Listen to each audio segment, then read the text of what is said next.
4 милиони денари ќе добиваат за другите на кои ќе им се одобри програмата за работа до 31 мај 2012 година.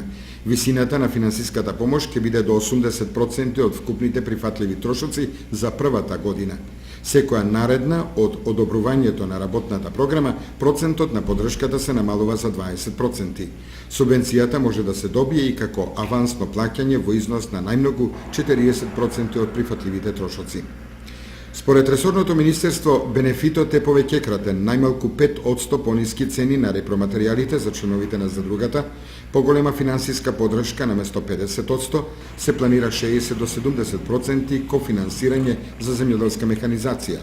Државата ќе регистрира и 20% од надоместокот за вода што треба да плати задругата. Ќе се покриваат и дел од средствата што задругата ќе ги плати за осигурување на посевите, како и платите на менаџерите на задругите во првите години, најпрво 100%, потоа 80%, па 60% и на крајот 40%.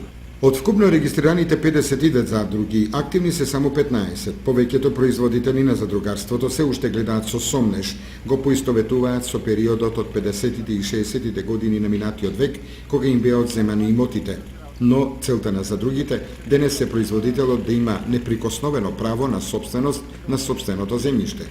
Здружувањето практично се гледа исклучиво од аспект на економски интерес, подобрување на преговарачката позиција на секој земјоделец и зголемување на производството, за другата да биде достоен партнер за диалог со откупувањето.